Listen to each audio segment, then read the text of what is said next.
ভবানীপুর আসনে মনোনয়ন পেশ করলেন তৃণমূল সুপ্রিমো। মনোনয়ন পেশ করে নাম বাদে সরব মুখ্যমন্ত্রী মমতা বন্দ্যোপাধ্যায়। বললেন, আমরাই সরকার গড়ব। বক্তব্যের পাল্টা প্রতিক্রিয়া দেন শুভেন্দু অধিকারীও। চতুর্থবার ভবানীপুর আসনে মনোনয়ন পেশ করলেন তৃণমূল সুপ্রিমো। বুধবার সকালে মনোনয়ন পেশের পর বেরিয়েই ভবানীপুরের সঙ্গে তার গভীর সম্পর্কের কথা বললেন মমতা বন্দ্যোপাধ্যায়।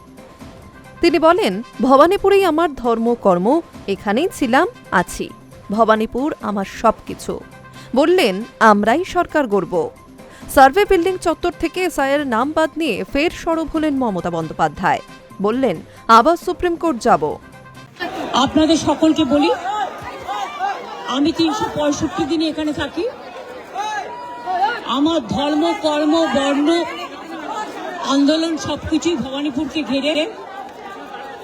আমি ছোট্টবেলা থেকে এখানেই আছি, এখানেই থাকি, এখান থেকেই আমার সবকিছু। এবং তাই ভবানীপুরের মানুষদের আমার ধন্যবাদ, আমার নমস্কার, আমার সালাম।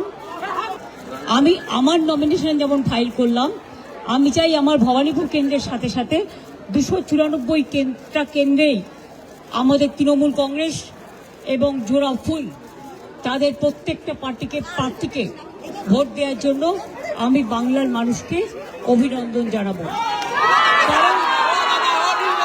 কারণ সরকার আমরাই গড়ব। বাদ বাকি এমনকি অ্যাডজুডিকেশনে যে 27 লাখ কয়েক হাজার বাকি আছে, 50,000 60,000-এর মতো, তাদের ভোটাধিকার দেওয়া উচিত বলে আমি মনে করি। পরে নাম তুলে কি হবে? তারা তো ভোটটা দিতে পারবে না। সুতরাং এটা তো সুপ্রিম কোর্টেরই অর্ডার ছিল, যারা অ্যাডজুডিকেশন আছে তারা জেনুইন ভোটার এবং তাদের ভোটটা তোলা উচিত।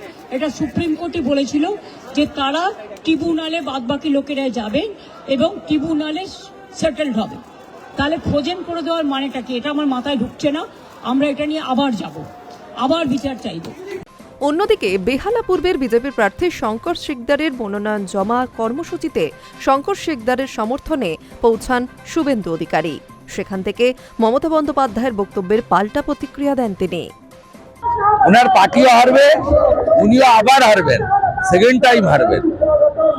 তারপরে নরেন্দ্র মোদীজি বলে গেছেন ব্রিগেডেরা 10 লক্ষ লোকের সামনে, সবকা সাথ সবকা বিকাশ भी होगा, सबका हिसाब भी होगा। উনার চুরি, দুর্নীতি, অবহেলা, অত্যাচার, বিজেপি কর্মীদের নামে মিথ্যা মামলা, জেল খাটানো, যা যা করেছেন সবকিছু বিচার আর হিসাব 4 তারিখের পরে। 26-এর বিধানসভা নির্বাচনকে পাখির চোখ করে রাজ্য জুড়ে ঝোড়ো প্রচার করছেন তৃণমূল সুপ্রিমো মমতা বন্দ্যোপাধ্যায়। মঙ্গলবারও একাধিক নির্বাচনী সভা করেন তিনি।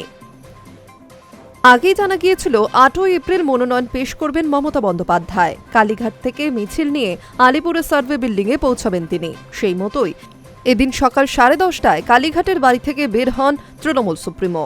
তার অপেক্ষায় জমায়েত করেছিলেন কর্মী সমর্থকেরা। সকলের হাতে ছিল দলের পতাকা, বেলুন। বিরাট মিছিল নিয়ে পৌঁছান আলিপুরের সার্ভে বিল্ডিংয়ে। সেখানেই মনোনয়ন পেশ করেন Trinamool supremo Mamata Bandyopadhyay. Hi News network.